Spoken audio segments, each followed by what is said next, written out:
Muito bem, turma. Então, dando continuidade, nós falávamos aí, então, sobre a... Deixa eu desativar meu microfone aqui. Pronto. Nós falávamos, então, sobre a proteção da pessoa dos filhos, a partir do artigo 1583 do Código Civil. Nós vimos aí que o artigo 1583 estabelece que a guarda será unilateral e compartilhada. E eu dizia a vocês que a doutrina cuidou de trazer outras classificações a respeito da guarda, e a primeira delas é a chamada guarda unilateral, que é a forma mais comum de guarda, nessa modalidade de guarda unilateral.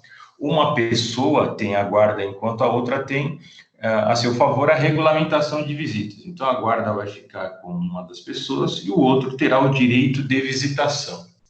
Importantíssimo aqui lembrar, como nós fizemos a distinção na aula passada, que guarda não se confunde com poder familiar. Poder familiar é o poder que os pais têm em relação aos filhos, que não se confunde com guarda. Existem as hipóteses de suspensão do poder familiar e as hipóteses de extinção do poder familiar. O que nós estamos falando aqui é do direito de guarda. O direito de guarda os pais sempre vão possuir, tá? Em algumas hipóteses, pode até acontecer de você não ter o direito da guarda, e por alguma razão, por alguma infração grave, mas nós vamos tratar disso. Então, a primeira definição é guarda unilateral, que é a forma mais comum, e a doutrina aponta que essa modalidade de guarda, ela traz um inconveniente, e nós vamos entender o porquê é inconveniente, que é o de privar o menor da convivência de um dos genitores, porque a grande discussão nesse assunto é o quanto é prejudicial ao menor,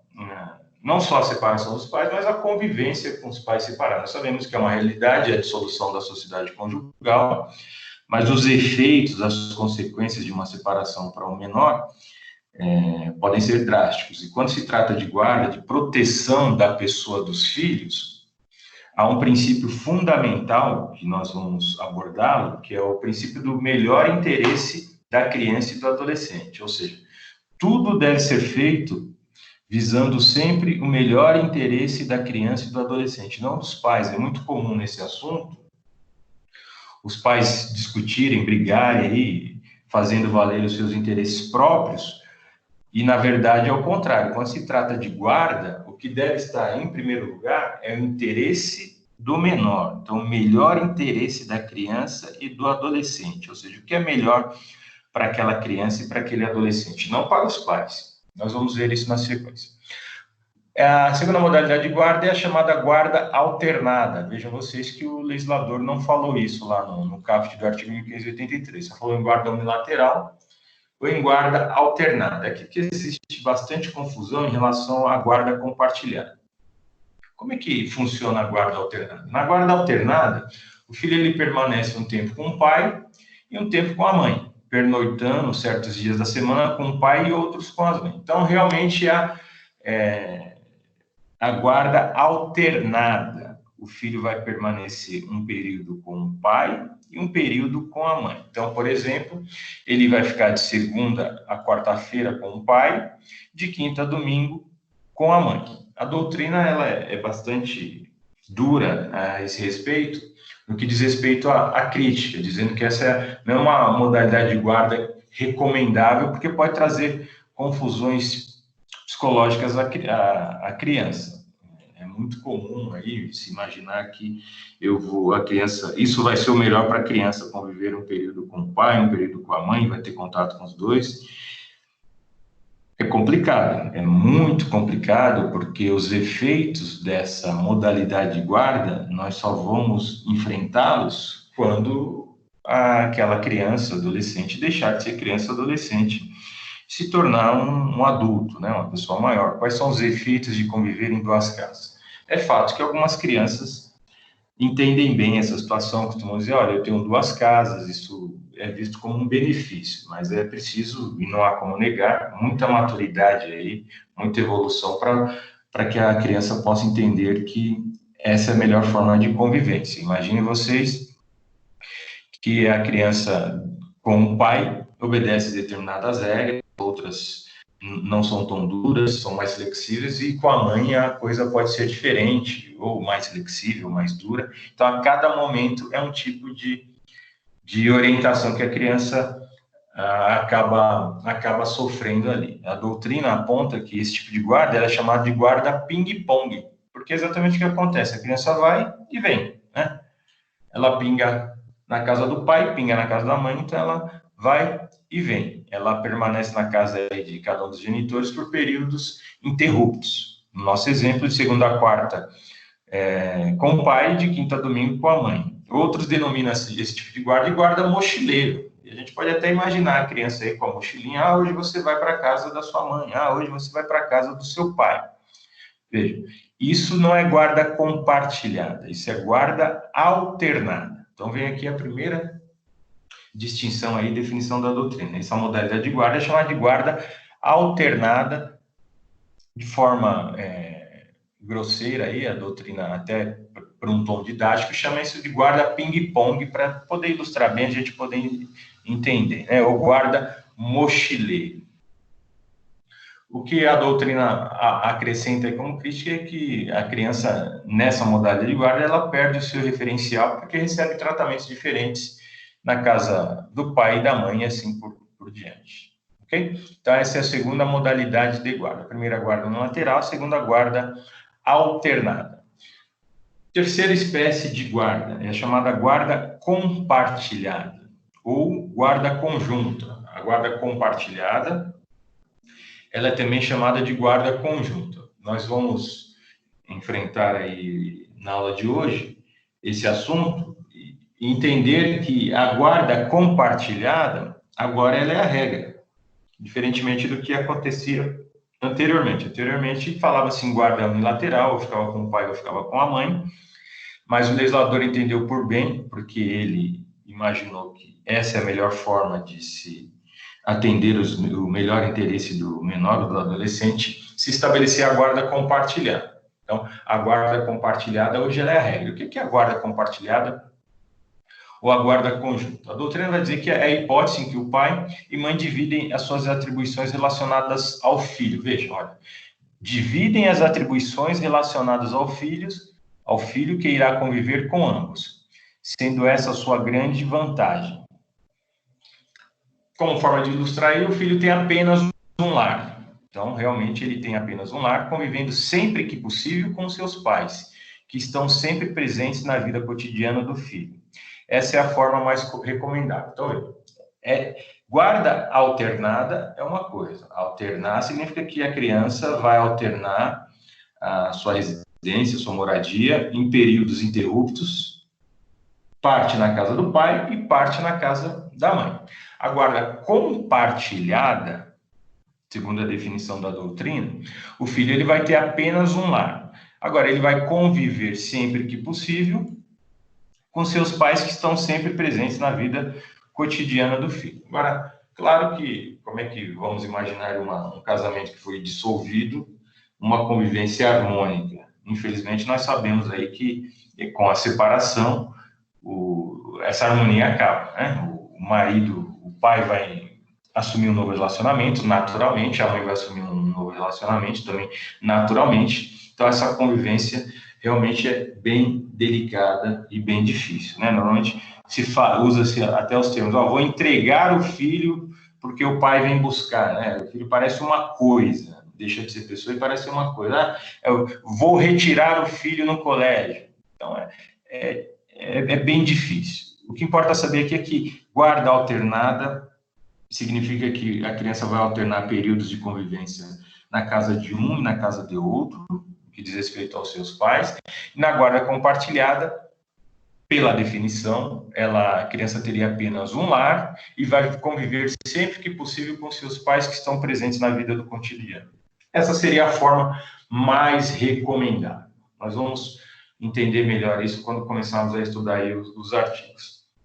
Há uma modalidade de guarda presente em países europeus, chamado, vejam vocês, guarda da nidação. N-I-D-A, cedilha, guarda da nidação ou aninhamento. É uma modalidade de guarda, repito, que é bastante presente em países europeus, e vejam vocês que interessante, ela está presente quando o filho permanece no mesmo local em que vivia, e aí o casal que dissolveu aquela unidade, aquela relação conjugal, reveza a companhia, ou seja, a criança continua no mesmo lar, na mesma casa, e aí quem alterna aí o período de convivência são os pais. Então, a mãe fica um período com a criança, quando vence o período, sai, se muda, e o pai ingressa no lar, e a criança não vai alterar ali o seu domicílio. Então, chama guarda da nidação ou aninhamento. Essa expressão aí, aninhamento, ela tem relação com a figura de ninho mesmo, né? Qual que é o ninho ali da criança. Então, ela vai permanecer no seu ninho, e quem vai alterar aí quem vai carregar a mochila, né? Se a gente pode dizer assim, até para usar o exemplo ali da guarda alternada, são os pais e não a criança. Então, a residência dos filhos será sempre a mesma, e essa alteração será feita pelos pais. Não há previsão legal no nosso ordenamento jurídico para esse tipo de guarda. Além disso, claro, vivendo num país como o nosso, e que a desigualdade é tamanha, e ter um imóvel é um dos bem, é o bem maior aí, né, que muita gente deseja, e a moradia é um problema sério, déficit habitacional muito grande. Imagina se estabelecer uma possibilidade de guarda dessa, claro que isso enfrenta resistência econômica aí, e na aquisição de dois imóveis, né, porque o pai vai precisar ter um imóvel, a mãe vai ter outro imóvel, e assim por diante. Então, essas são as modalidades de guarda aí apontada pela doutrina. Alguma pergunta até aqui, turma? Então, na sequência, nós vamos começar a estudar aí a lei da guarda compartilhada obrigatória. Não? Então, prosseguindo. Lei da guarda compartilhada obrigatória. A Lei 13.058 de 2014, ela teve origem no projeto de lei 117 de 2013, e veio a regulamentar aí a questão da guarda compartilhada, que passou a ser a regra. A parte da doutrina começa a apontar aí que essa modalidade de guarda é obrigatória. Nós vamos ver se será que ela é obrigatória mesmo, será que ela não é obrigatória, e assim por diante. O que se visa aqui quando se trata do tema guarda? Como eu já adiantei para vocês, sempre quando se falar em guarda, em dissolução da sociedade conjugal, com os filhos, olha, com quem vai permanecer o filho, a guarda será de quem. Há um princípio aí que deve sempre estar presente, não só nas discussões, mas nas tentativas de acordo. Sempre que se for tratar dessa questão, deve-se atender aí o melhor interesse da criança e do adolescente. Então, o que é melhor para a criança, o que é melhor para o adolescente após a separação? Então, a criança e o adolescente sempre em primeiro lugar. Então, o interesse dela sempre em primeiro lugar, e não do casal que se separou, aquele que dissolveu a sociedade conjugal. Então, melhor interesse da criança deve ser sempre observado. Há quem diga que esse é um princípio constitucional que surgiu e tem origem aí na dignidade humana, e com razão. Quando se fala em criança, em adolescente, e melhor interesse, vai se prevalecer aí, vai se dar valor ao princípio da dignidade humana previsto na nossa Constituição Federal de 1988. Então, melhor interesse da criança deve sempre estar presente quando se trata de guarda. Na sequência, vem mais uma vez aqui o reforço a respeito da guarda compartilhada, que é entendida aí para reforçar, aquela em que há o que nós chamamos de responsabilização conjunta. Então, na guarda compartilhada, haverá uma responsabilização conjunta e o exercício de direitos e deveres do pai e da mãe que não vivam sob o mesmo teto, concernente ao quê? Veja, concernentes ao poder familiar. Então, guarda não se confunde com poder familiar, como nós fizemos a distinção na aula passada. Quando se tratar de guarda compartilhada, a intenção do legislador foi dizer que haverá sempre uma responsabilização conjunta o exercício de direitos e deveres do pai e da mãe que não vivam sob o mesmo teto, concernentes ao poder familiar. Então, todas aqueles poderes de direção em relação à criança, os pais irão manter quando se tratar de guarda compartilhada. Ocorreu a separação, fizemos um acordo em audiência. Como é que ficou estabelecida a guarda? A guarda será compartilhada. Não significa que a guarda vai ser que a criança vai viver de forma alternada na casa dos pais. Guarda compartilhada, a criança vai ter uma residência, mas a responsabilização e o exercício dos direitos e deveres do pai e da mãe irão permanecer. Não significa, repito, que a criança deverá alternar a sua residência. O poder familiar será exercido no que diz respeito aos direitos e deveres por ambos. Então, essa é a ideia da guarda compartilhada. A unilateral é aquela atribuída a um só dos genitores e é a mais comum, como nós apontamos acima. Aí vem o artigo 1583 e aponta lá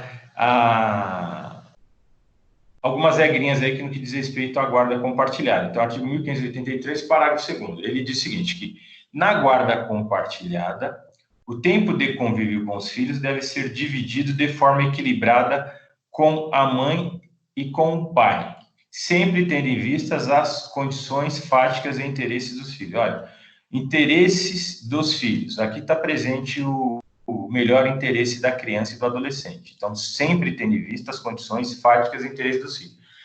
Agora, a definição do legislador aqui no que diz respeito à guarda compartilhada, o próprio legislador confunde a cabeça do leitor aqui do artigo, né? Na nossa cabeça. Ele diz que na guarda compartilhada, o tempo de convívio com os filhos deve ser dividido de forma equilibrada com a mãe e com o pai. É daqui que surge, então, a discussão a respeito no que diz respeito a alternar o período de convivência de segunda a quarta com o pai, de quinta a domingo com a mãe, assim por diante, porque a própria lei diz que o tempo de convivência deve ser equilibrado. Então, o caso vai falar, então vai ficar metade do tempo comigo, metade do tempo com você. Mas isso, na verdade, é guarda alternada. O legislador fez uma confusão. Repetindo, a guarda compartilhada significa que a criança pode ter uma única residência e o exercício do poder familiar, as atribuições, direitos e deveres devem ser divididos por ambos. Isso é guarda compartilhada. Então, o parágrafo 2º estabeleceu aqui o tempo de convívio que é observado na prática. E outra observação importantíssima, obrigação de prestar alimentos. É muito comum se imaginar que, quando se fala em guarda compartilhada, não haverá obrigação de prestar alimentos. A guarda vai ser compartilhada, a criança vai ficar metade do tempo comigo e metade do tempo com você, fazendo aí a confusão inevitável aí com a guarda alternada. Aí, por conta disso, então, não haverá a obrigação de prestar alimentos. Nós podemos responder muito bem essa questão, porque nós tratamos, nas últimas aulas, do tema alimentos.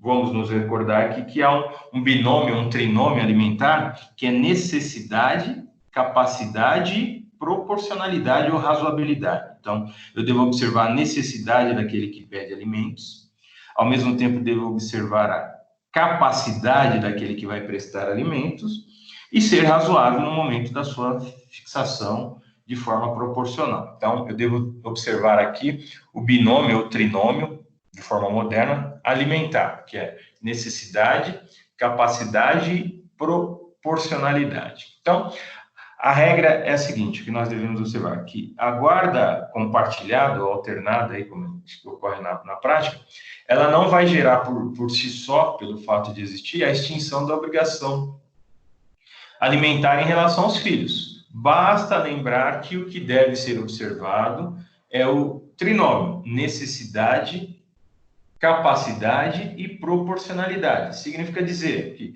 não é porque o filho vive de forma alternada na casa do pai e da mãe que não haverá obrigação de prestar alimentos. Pode ser que o pai não tenha renda, esteja desempregado e a mãe tenha renda suficiente, uma renda elevada, e tenha condições aí, possibilidade de prestar alimentos. Não significa que isso vai extinguir a obrigação de alimentar. Isso é extremamente importante, é um erro muito comum, infelizmente, de muitos profissionais, imaginar que quando se trata de guarda compartilhada ou alternada, vai haver a extinção automática do dever de prestar alimentos. Não. Guarda unilateral e guarda compartilhada ou alternada é uma coisa, dever de prestar alimentos é outro. A guarda vai ser compartilhada, ok? Ou alternada. Como é que vai ficar a questão dos alimentos? Tanto o pai como a mãe podem prestar alimentos. Significa que a criança tem despesas com escola, com cursos extra classe, com médicos, né? Muitas crianças hoje precisam de psicólogos, exames e assim por diante. Vai depender do caso concreto para saber se a obrigação de alimentos se faz presente. Eu, salvo engano, eu acredito que eu ilustrei isso no nosso último encontro, um caso, sim, me recordo bem, que nós falamos da irrepetibilidade dos alimentos e da impossibilidade de compensação. Nós temos um caso no escritório em que o pai vem compensando os alimentos. Na verdade, o pai paga o colégio, que tem um custo alto, paga a babá, registrada numa das empresas dele, e o valor dos alimentos ele ele acaba compensando. E nesse caso, o pai, a guarda é compartilhada, na prática sim, a guarda é compartilhada, mas não significa que ele deixou de pagar os alimentos. Então, os alimentos têm os seus requisitos próprios, devemos observar o trinômio alimentar, necessidade, capacidade e proporcionalidade. Então, fixada aí essa outra regrinha. O parágrafo 3º do artigo 1583, ele vai trazer um tema vai tratar do que nós chamamos da cidade base. O que deve ser considerado aí quando se tratar de guarda compartilhada. Então, na guarda compartilhada, a lei vai dizer que a cidade considerada a base da moradia dos filhos será aquela que melhor atender aos interesses dos filhos. Então, melhor atender aos interesses do filho. Então, se eu estou falando em cidade base, e em guarda compartilhada, vejam vocês, significa que, na guarda compartilhada, essa é a redação da lei, exatamente, tá? Na guarda compartilhada, a cidade considerada a base de moradia dos filhos será aquela que melhor entender o interesse dos filhos. Então, veja, a criança tem um domicílio, não é porque a guarda é compartilhada que ela tem 2 domicílios, né? Que ela tem 2 endereços, não, ela tem um domicílio. E qual deve ser considerado como base aqui, considerando que os pais residam em cidades distintas? Aquela que melhor atender aos interesses dos filhos. É essa que deve ser considerada, portanto, privilegiando aí o princípio básico considerado de guarda, que é o melhor interesse da criança. O parágrafo 5º vai tratar lembrando que o parágrafo 4º foi revogado, e o parágrafo 5º vai tratar da supervisão e prestação de contas. Estabelecemos, portanto, a guarda compartilhada. Como é que vai ficar aí a questão da supervisão e prestação de contas? Só o pai que vai supervisionar isso, vai ter as rédeas dessas questões? Não, só a mãe, ou isso é dividido? O que diz aí o parágrafo 5º? Ele vai dizer o seguinte, que a guarda unilateral, ela obriga o pai ou a mãe, que não a detém, a supervisionar os interesses dos filhos. Então, mesmo na guarda unilateral, o pai ou a mãe que não detém a guarda fica obrigado a supervisionar os interesses dos filhos. E para possibilitar tal supervisão, qualquer um deles, qualquer dos genitores, sempre será parte legítima para solicitar informações e ou prestações de contas objetivas ou subjetivas em assuntos ou situações que direta ou indiretamente afetam a psicológica da educação dos filhos. Então, mesmo na guarda unilateral, o pai fica obrigado, o pai ou a mãe, né, aquele que não detém a guarda, ele fica obrigado e tem a possibilidade de supervisionar, e é legitimado a isso, pedindo informações e ou prestações de contas objetivas em assuntos relacionados direto e indiretamente que afetem a saúde física, psicológica e a educação dos filhos. Então, isso engloba dizer, ó, eu quero saber exatamente o que está acontecendo aí no que diz respeito à saúde física e psicológica e no que diz respeito à educação dos filhos. Entra o tema aqui muito importante, se eu posso pedir prestação de contas, já que eu tenho esse direito de supervisionar. Então, a lei vai dar uma abertura aí a respeito da possibilidade de uma prestação de contas, se isso tiver que ser proposto, a doutrina se divide no sentido de que isso deve ser feito por meio de uma ação autônoma ou não. Então, eu devo saber exatamente o que deve estar acontecendo aí. Muito comum, no momento da guarda unilateral, o pai que não detém a guarda, ter o dever de prestar alimentos e querer saber para onde está sendo destinada aquela quantia que se paga mensalmente. Então, isso é um direito daquele que não detém a guarda de supervisionar e questionar e solicitando informações no sentido de prestações de contas realmente objetivas e subjetivas em assuntos que digam diretamente à saúde física e psicológica na educação dos filhos. Essa é uma regrinha prevista aí no parágrafo 5º do artigo 1583. Dando sequência, o artigo 1584, ele vai tratar dos meios judiciais e das formas, na verdade, de se requerer a guarda, seja unilateral, ou seja ela compartilhada. Quais são os meios para se requerer aí a guarda unilateral ou a guarda compartilhada? Artigo 1584. O artigo 1584, ele vai inicialmente estabelecer que a guarda ela pode ser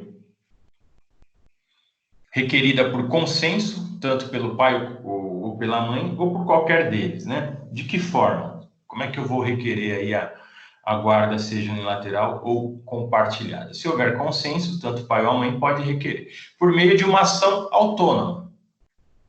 Então, eu vou ingressar com uma ação de guarda, uma ação autônoma de regulamentação de guarda, né? De guarda, regulamentação de visita e assim por diante. A lei vai falar em separação, divórcio, dissolução de união estável ou em medida cautelar. Essas expressões devem ser lidas com a atualização que nós tratamos quando estudamos divórcio. Hoje a lei fala em divórcio direto, não há mais obrigatoriedade de falar-se em separação, em conversão de separação em divórcio, como nós estudamos. Eu posso me casar hoje e me separar hoje mesmo, porque a lei permite o divórcio direto, não há um interregno aí necessário para se falar em separação, em período mínimo para se falar em divórcio. Então, é por meio de ação autônoma, de separação, de divórcio, de dissolução do união estável ou em medida cautelar. Medida cautelar tem que ser lida aí com base no que nós falamos. Nós não, né? Vocês devem ter estudado isso aí com outro professor, processo civil, quando tratam aí de tutela provisória e assim por diante. A lei falava em medida cautelar, lembrando que isso é uma redação do Código Civil e tudo agora é tratado aí como tutela antecedente ou tutela incidental, tutela provisória de forma ampla. Então, ela pode ser requerida por consenso. Então, nesta hipótese, há um consenso entre pai e mãe para se requerer aí, portanto, a guarda unilateral ou compartilhada. Essa situação, obviamente, ela envolve o pleno acordo entre os genitores a respeito do assunto. Não há discussão a respeito, tá bom, vamos estabelecer aí, a guarda vai ser unilateral para um ou para outro, ou não, vai ser compartilhada. Então, aqui houve o consenso. A questão é, quando não há consenso, como é que é feita aí, como é que se requer a guarda, como é que a lei trata desse assunto? Ela, no primeiro momento, há consenso. Quando não há consenso, ela deve ser decretada pelo juiz. Aí o juiz é quem vai decretar a guarda, se ela será unilateral ou se ela será compartilhada. O que o juiz deve observar? Ele deve observar as necessidades específicas do filho. Quais são as necessidades específicas do filho, no caso concreto, sempre observando o melhor interesse da criança, ou em razão da distribuição do tempo necessário ao convívio deste com o pai e com a mãe. Então, não foi possível, não houve consenso, a juiz vai estabelecer, observando sempre as necessidades específicas do filho ou em razão da distribuição do tempo necessário ao convívio deste com o pai e com a mãe. A guarda, portanto, é aquela que é imposta pelo juiz em ação correspondente. Então, quais são os meios? Ou ela será por consenso, há acordo aqui entre pai e mãe, ou ela será decretada pelo juiz. A lei dispõe aí a respeito do procedimento, como é que vai funcionar. Então, há uma regrinha aqui. Na audiência de conciliação, o juiz, obrigatoriamente, não só, a lei não estava nem prevê, mas o legislador fez questão de incluir aí, mas o juiz vai informar ao pai e à mãe o significado da guarda compartilhada. Então, é bastante comum, embora essa seja uma responsabilidade dos advogados, importante o seu cliente estar ciente disso, e o primeiro esclarecimento que se faz, turma, no que diz respeito à guarda compartilhada, e a prática nos dá essa ideia aí, porque é bastante comum, a primeira coisa, já ajuda bastante, você explicar para o cliente que o que deve ser observado é o melhor interesse da criança, sempre em primeiro lugar. Então, qualquer alegação, discussão, eu vou fazer isso porque eu não gosto do pai, ele tá com outra, ela tá com outro, porque é muito comum se cometer a chamada alienação parental, ou seja, que nós falamos também na aula passada, você usar o filho, o menor, o adolescente, como forma de atingir ou dificultar aí o convívio de um dos genitores com a criança. Então, não é isso que deve ocorrer. O que deve ser observado é o melhor interesse da criança. Então, além de esclarecer para o seu cliente que isso deve ser observado, é explicar exatamente a guarda compartilhada, que isso não tem relação direta com o dever de prestar alimentos. Senão o cliente chega na audiência e fala, mas agora vai ser compartilhado, então eu não preciso pagar nada, né? Então o juiz vai ficar olhando, não para o cliente, mas vai ficar olhando para o advogado, imaginando que você passou essa ideia para o seu cliente, e o que não é verdade, então ele precisa estar bastante ciente e esclarecido das situações.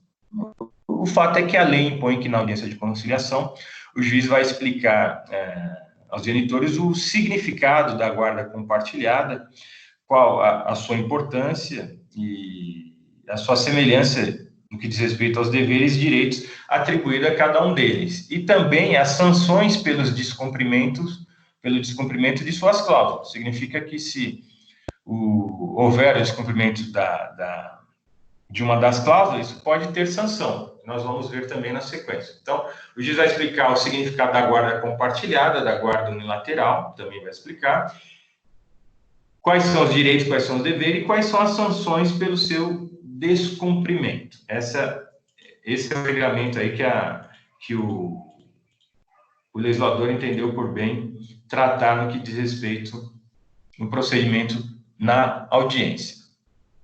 Agora, não houve acordo entre pai e mãe no que diz respeito à guarda. Então, quando não houver acordo entre pai e mãe quanto à guarda do filho, e se ambos estiverem aptos, olha que interessante aqui, exercer o poder familiar,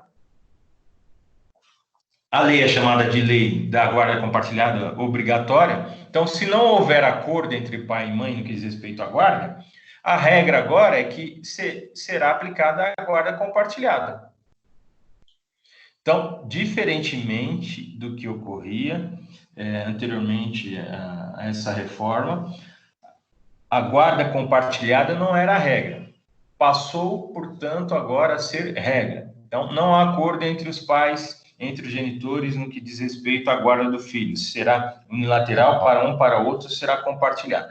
A regra é que essa guarda deverá ser compartilhada e aplicada pelo juiz, salvo se um dos genitores declarar que ao magistrado que não deseja a guarda do menor. Então, se o pai ou se a mãe falar, eu não desejo a guarda, você pode, o juiz vai estabelecer a guarda unilateral para aquele outro que não declarou, que não desejava a guarda. A regra, portanto, hoje é que a guarda é compartilhada. Não há acordo, se não houver consenso entre os pais, a regra que deve ser aplicada é a da guarda compartilhada. Aí vem a doutrina e critica essa obrigatoriedade da guarda compartilhada. Ora, para se falar em guarda compartilhada, como nós já adiantamos acima, isso vai pressupor aí que o casal, ainda que separado, vive em harmonia, que o casal tem uma convivência considerada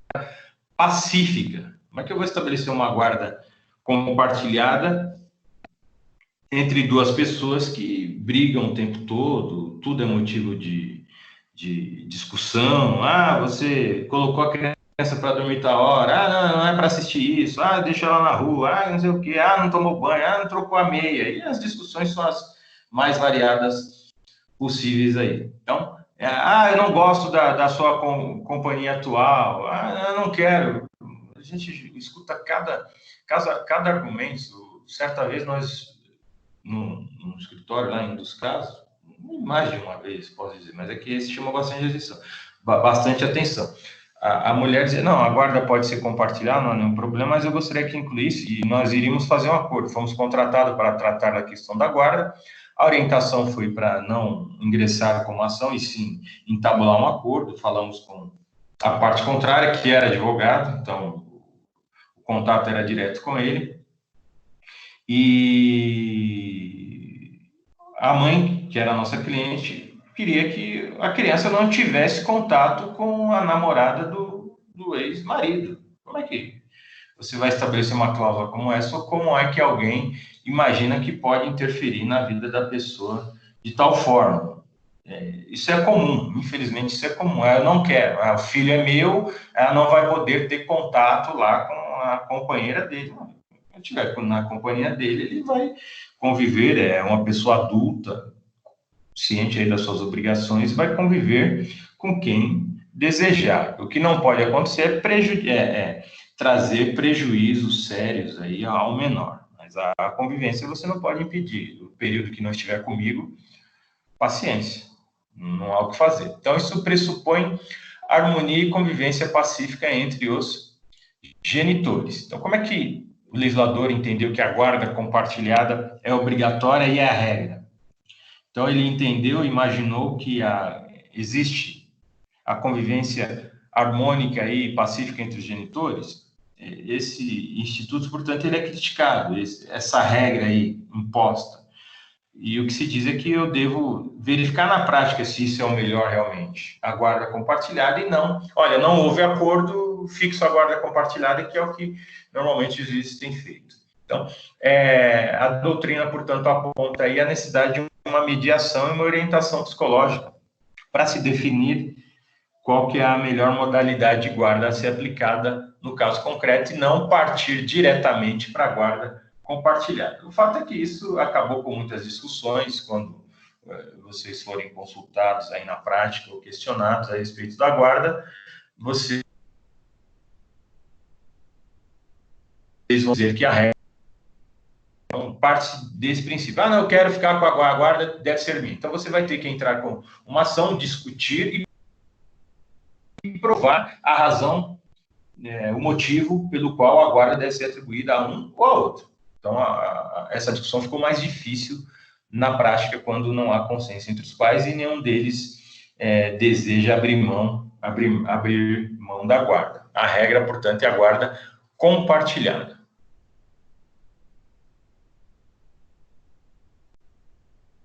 Ela critica isso, o STJ, no entanto, tende a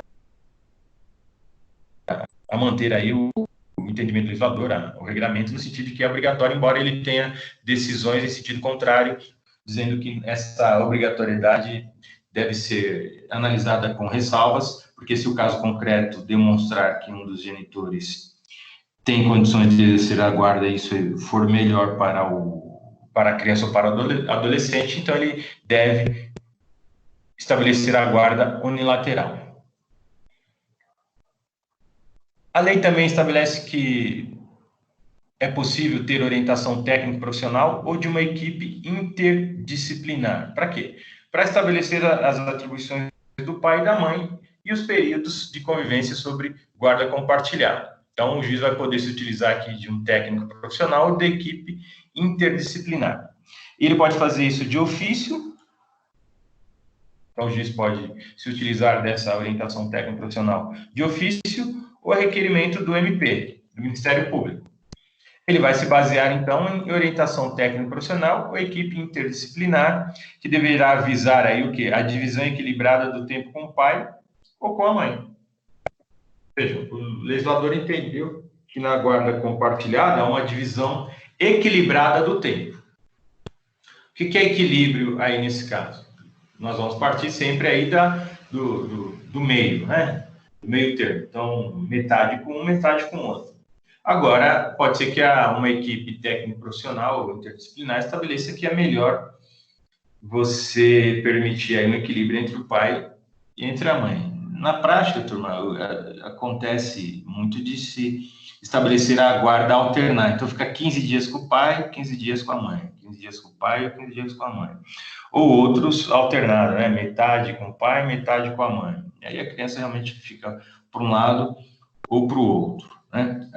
O que importa saber é que mesmo na guarda compartilhada, a criança pode residir só com a mãe ou só com o pai e conviver em determinados períodos. A mãe trabalha, não tem condições de ficar com o filho, ou o pai trabalha, não tem condições de ficar com o filho, então você estabelece aí o regime de visitação. O fato é que o juiz pode se utilizar aqui de uma equipe técnico profissional ou de uma equipe interdisciplinar. E se houver descumprimento imotivado da cláusula de guarda? Então, um dos genitores descumpriu essa cláusula de guarda aí. A lei cuidou de estabelecer uma sanção aqui. Então, em caso de descumprimento imotivado da cláusula de guarda, o que acontece? A lei vai dizer que a alteração não autorizada ou descumprimento imotivado de cláusula de guarda unilateral ou compartilhada pode implicar no quê? Na redução de prerrogativas atribuídas ao genitor. Então, o legislador deixou em aberto aqui, previu expressamente a possibilidade de uma sanção, no sentido de reduzir as prerrogativas. Quais prerrogativas? Aquelas que foram estabelecidas. Qual a redução? O juiz é que vai estabelecer com essa ação. Vou reduzir num nível baixo, num nível médio, num nível alto e assim por diante. Então, vou reduzir as prerrogativas. Obviamente, se esse descumprimento não tiver motivação, se ele for imotivado.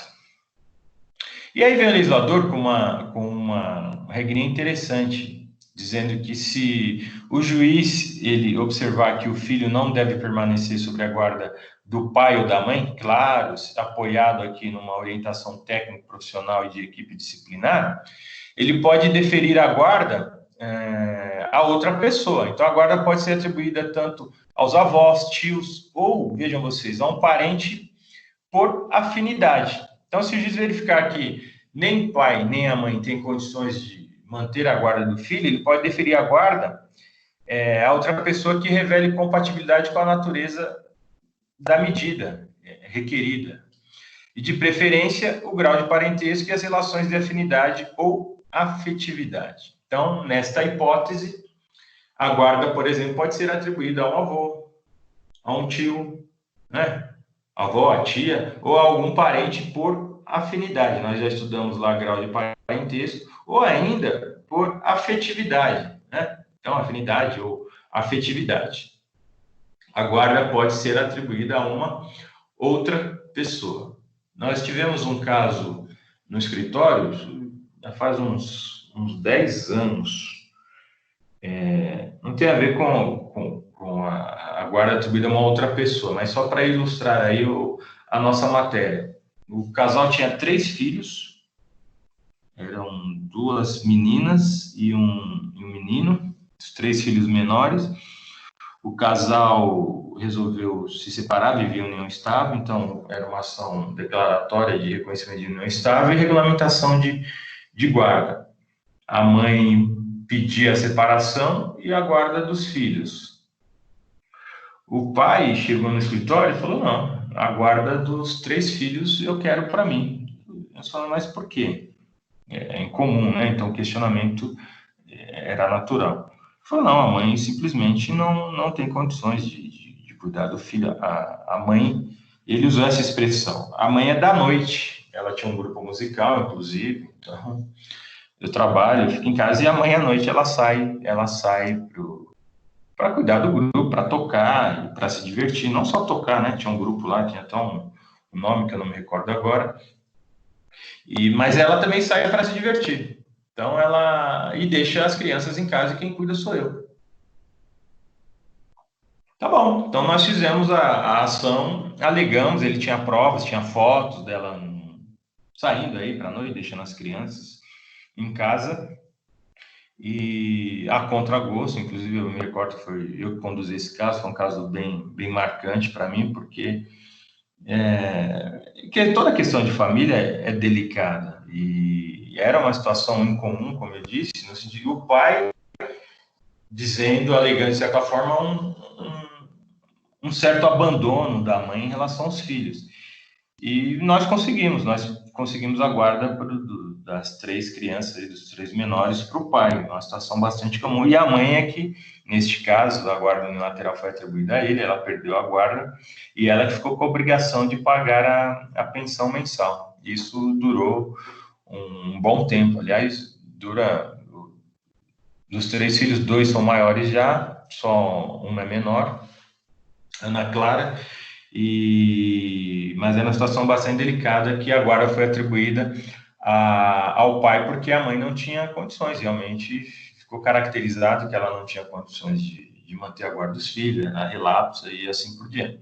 O fato é que o legislador aqui estabeleceu a possibilidade de se atribuir a guarda aos avós, tios ou algum parente por afinidade quando o juiz verificar que o filho não deve permanecer sobre a guarda do pai ou da mãe. Então, a criança não vai ficar desamparada, a guarda será atribuída a um outro parente. E neste momento, me permite adiantar aqui outros assuntos que nós trataremos ainda esse semestre, que será a tutela e a curatela, que não se confunde com o guarda. Então, guarda é isso que nós estamos estudando hoje.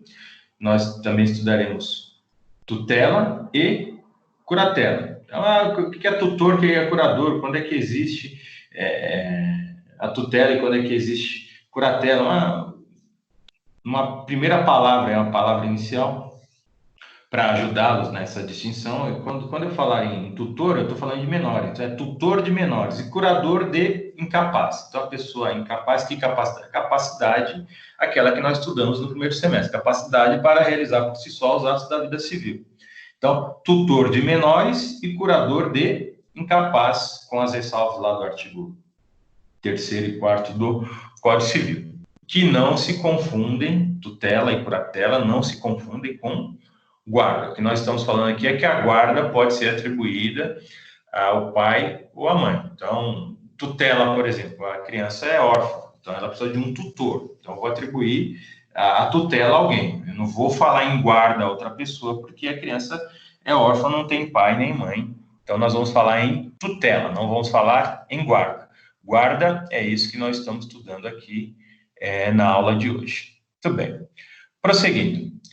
No que diz respeito às sanções, a lei ainda estabelece a possibilidade de atribuição de multas a estabelecimento público. Veja, a multa aqui não é ao outro que não detém a guarda. O legislador previu a possibilidade de se atribuir multas a estabelecimento público. E a lei diz o seguinte, que qualquer estabelecimento público ou privado,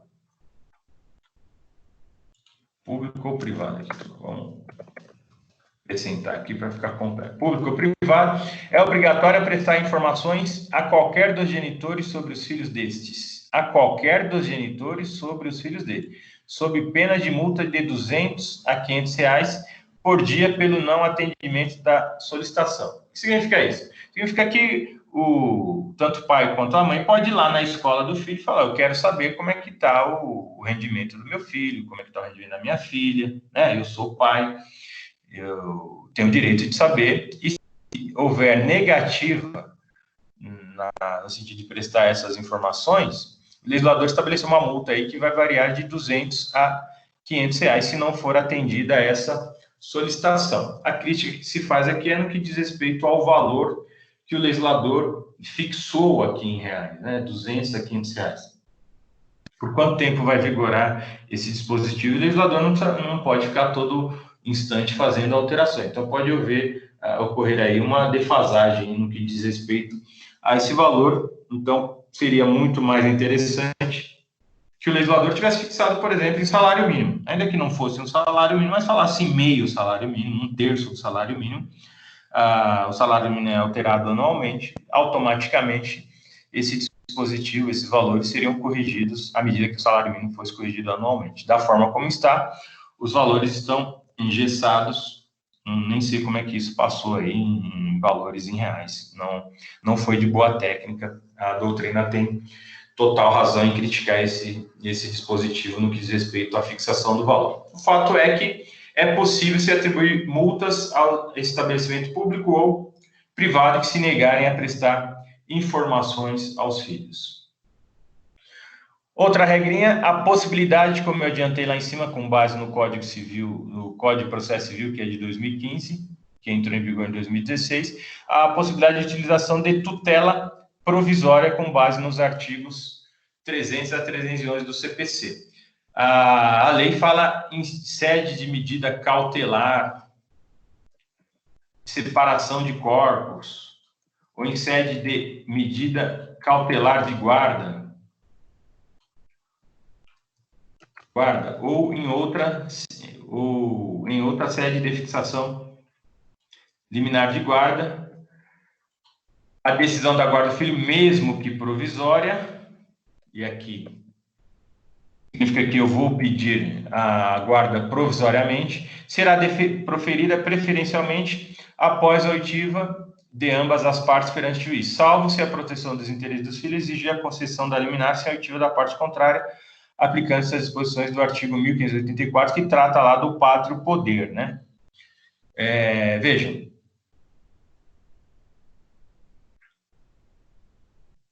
o legislador falou aqui medida cautelar, separação de corpos, medida cautelar, mas essa leitura deve ser feita em sintonia, em consonância com o novo CPC, que fala da tutela provisória.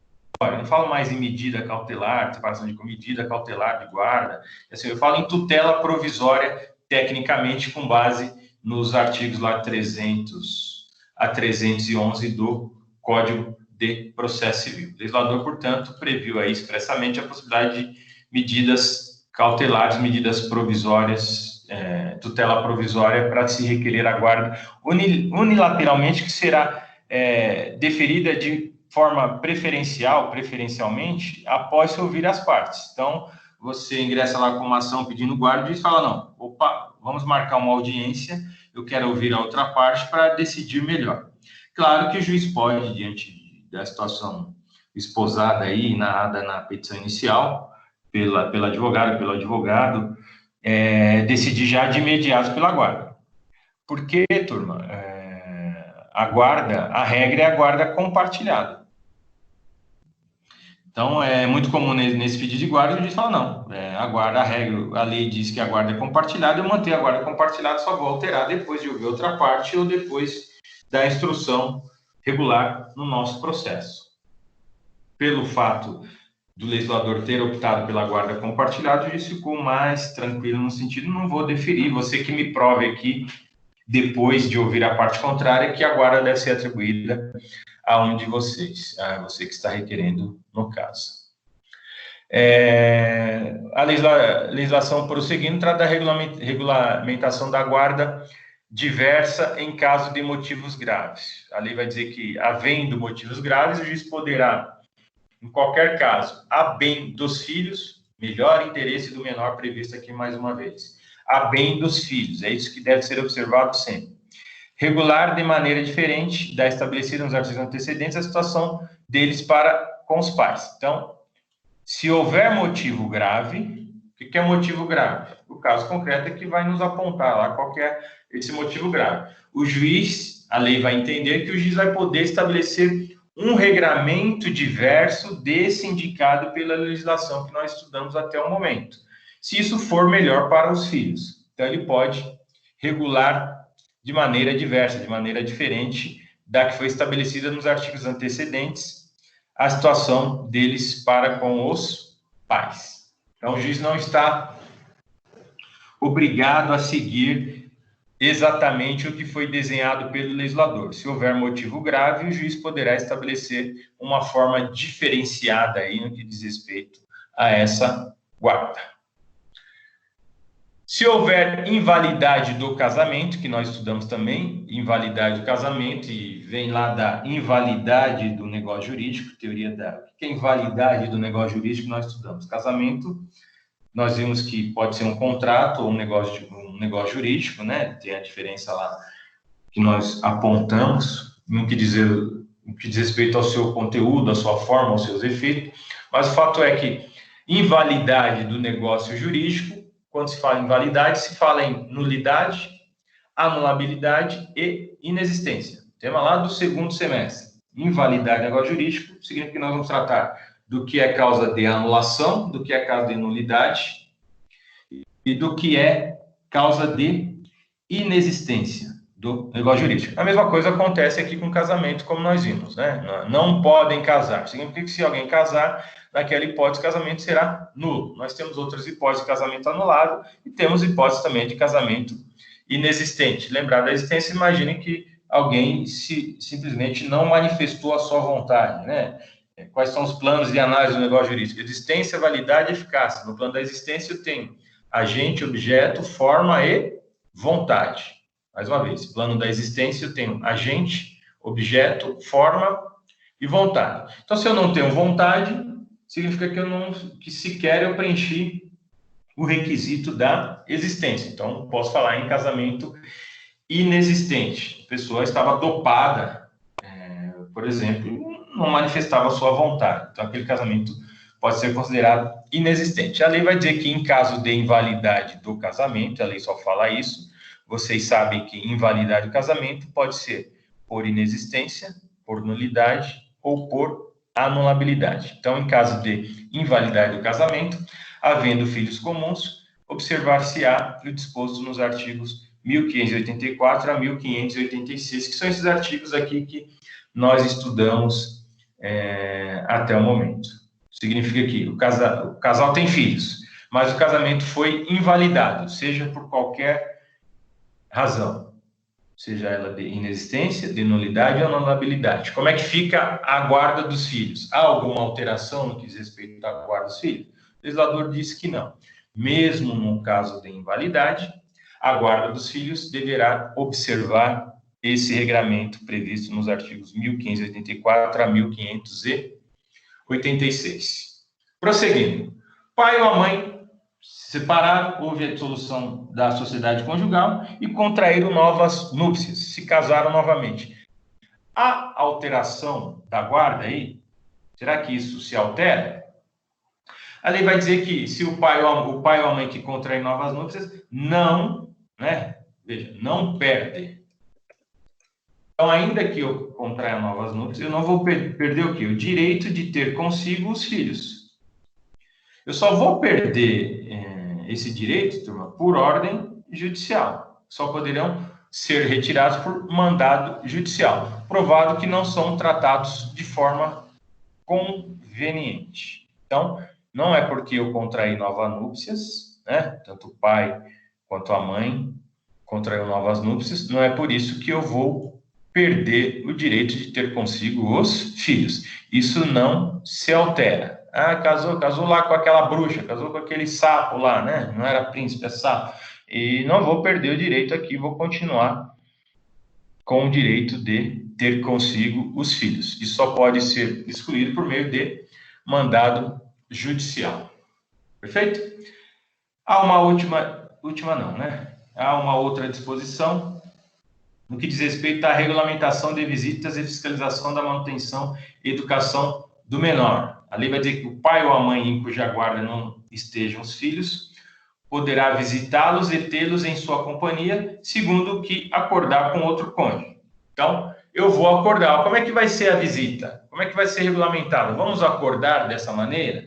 Vamos combinar? Há consenso entre o casal? Então, há consenso, ótimo, o juiz vai fixar a regulamentação de visita ali, o direito de visita, para aquele que não detém a guarda. Se não houver acordo no que diz respeito a isso, o juiz vai fixar esse regime de visitação. 15 dias na casa do pai, 15 dias na casa da mãe.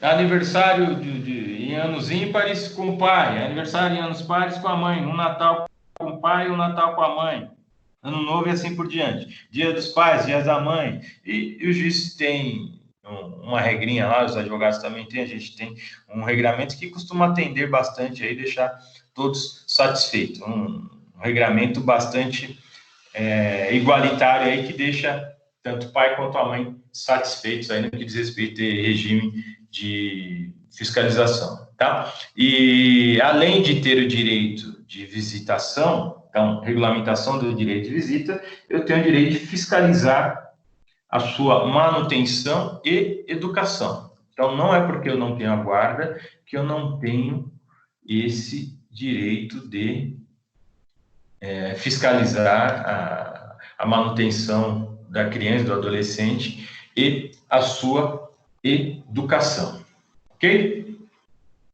Prosseguindo, essa aqui é uma inovação bastante interessante do legislador agora. Ele estabeleceu um regime de visitação dos avós, turma. Olha só que interessante. Então, o direito de visita estende-se. Então, estende-se esse direito de visita a qualquer dos avós, a critério do juiz, observados os interesses da criança e do adolescente. Eu não quero que minha sogra visite, veja a criança. Não quero que meu sogro veja. Não, ele tem esse direito. Então, esse direito de visita se estende também aos avós, a critério do juiz. Então, os avós têm direito de visitação, sempre observado aí os interesses da criança e do adolescente. Observado os interesses da criança. Vejam, sempre está presente aqui o melhor interesse da criança e do adolescente. Mais uma vez, quando se trata de guarda, nós devemos observar sempre o melhor interesse o melhor interesse da criança ou do adolescente. É ele que está em primeiro lugar. Então, a criança deve ter o seu interesse observado acima de tudo. E se tratar de maiores incapazes? Veja, nós temos uma última disposição aqui que diz que eu vou aplicar as disposições relativas à guarda e à prestação de alimentos. Então, tudo que disser a respeito à guarda e ao dever de prestar alimentos, eu vou aplicar também aos filhos maiores incapazes. Então, mais uma vez, eu vou aplicar as disposições da guarda e a prestação de alimentos aos filhos que são maiores incapazes. A lei diz que as disposições relativas à guarda e prestação de alimentos, relativas de alimentos aos filhos menores, estende-se aos maiores incapazes. Então, quem que é o maior incapaz? Maior, aquele maior de 18 anos, eu posso fixar a guarda de um filho maior, aquele, por exemplo, que foi interditado relativamente por ser um ébrio habitual, foi viciado em tóxico, ele é o maior, é incapaz e é uma pessoa que foi interditada. O que eu faço em relação à guarda dele e ao dever de prestar alimentos? Eu vou aplicar as mesmas disposições. Então, aplico as disposições relativas à guarda e à prestação de alimentos. Então, vejam vocês.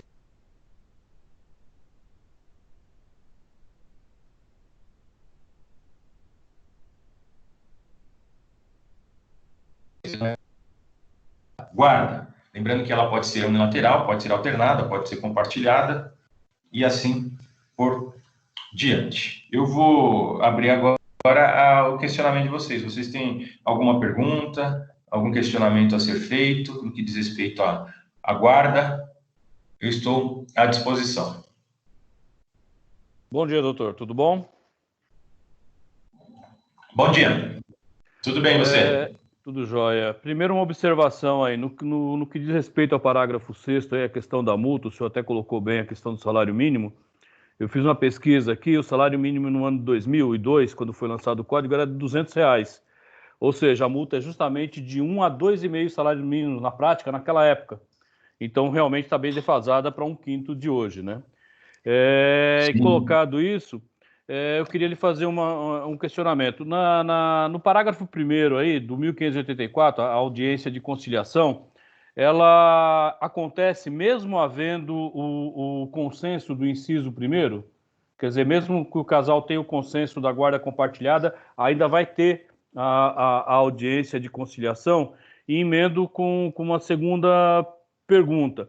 A redução de prerrogativas aí do parágrafo 4º do 1584 não implica, na prática, numa limitação do poder familiar dado a esse genitor que deixa de cumprir aí algumas obrigações? São esses meus questionamentos. Obrigado. Só repete para mim, por favor. Você falou primeiro da multa, depois eu me perdi no segundo questionamento aí. Repete para mim, Everaldo, por favor. Pois não. Eu queria saber se no caso aí do parágrafo da audiência de conciliação do parágrafo 1º do 1584, lembrei, se ela não pode ser dispensada no caso da conciliação, no caso do consenso do inciso 1º. E a terceira pergunta? A redução de prerrogativas do parágrafo 4º do 1584, se na prática ela não implica numa limitação do poder familiar que é assegurado no 1632. Então, me parece que há um conflito aí entre os dois artigos, né? Se isso não é, na verdade, uma redução do poder familiar. Perfeito. Eu vou compartilhar aqui os artigos para que a gente possa enfrentar as suas perguntas. Alguém tem mais alguma pergunta, turma, enquanto eu compartilho?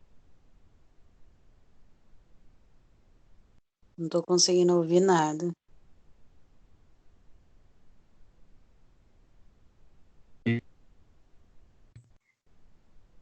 Alguém tem mais alguma pergunta? No que diz, porque eu vou responder as perguntas que o Everaldo fez e eu já aproveitaria e responderia também a de vocês. Da minha parte, não. Não, professor. Vamos lá. Primeira pergunta é no que diz respeito ao valor que o Everaldo fez. Eu não sei se você está consultando aí o seu Vadmecum, se você tem o Vadmecum impresso, né? Você está consultando pelo Planalto, o site Planalto, que é sempre razoável a gente poder consultar. A multa, ela está prevista aí no parágrafo 6º. Acho que vocês estão vendo aí, né? Aqui, ó. Qualquer estabelecimento público ou privado é obrigado a prestar informações a qualquer dos genitores sob pena de multa de R$200 a R$500. A pergunta do Everaldo é exatamente no que diz respeito, a observação dele, a defasagem desse valor. Realmente, professor, esse valor está defasado. Eu fiz uma pesquisa aqui e em 2002 o valor era tal. É preciso lembrar, Everaldo, que esse parágrafo, você deve ver aqui, incluído pela Lei 13.058 de 2014. Então, esse parágrafo ele foi incluído em 2014. Ele não nasceu com o Código Civil. Ele foi incluído pela Lei 13.058 de 2014. Isso vai ocorrer, né? A defasagem vai ocorrer, mas ele foi incluído há 6 anos e não há 18 anos, tá? Então, é só essa primeira observação aí. No que diz respeito à sua segunda pergunta, diz respeito à audiência que está no parágrafo 1º. Então, está dito aqui, na audiência de conciliação, o juiz informará ao pai e à mãe o significado da guarda compartilhada e sua importância e similitude de deveres e direitos atribuídos aos genitores e as sanções pelo descumprimento de suas cláusulas.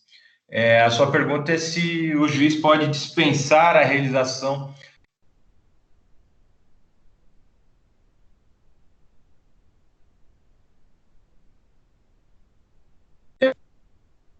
a participação do Ministério Público é essencial. Se você fizer um acordo, e a gente costuma fazer muito isso no escritório, tá? Então, cada parte tem seu advogado, a gente redige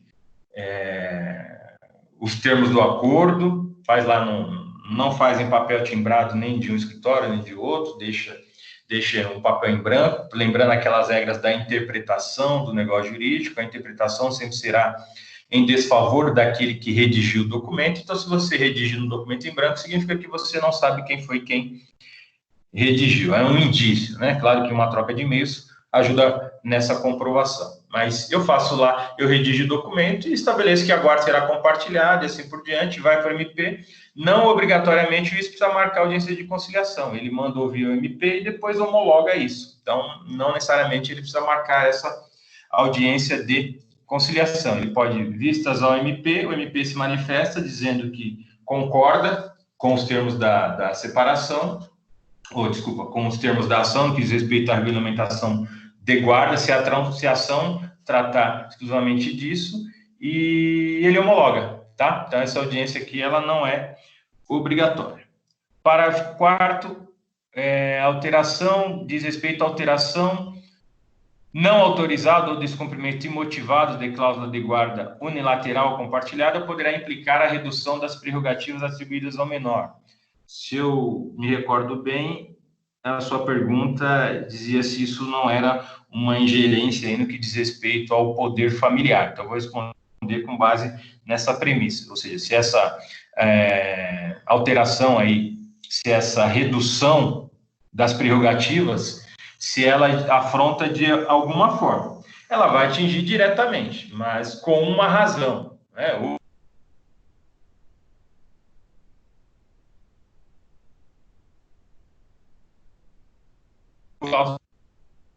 A ideia aqui, doutor, é entender... Desculpa. Pois não. Doutor, desculpa. É que depois que o senhor disse que afronta o 1632, aí depois isso cortou, e pelo menos eu não consegui ouvir mais nada.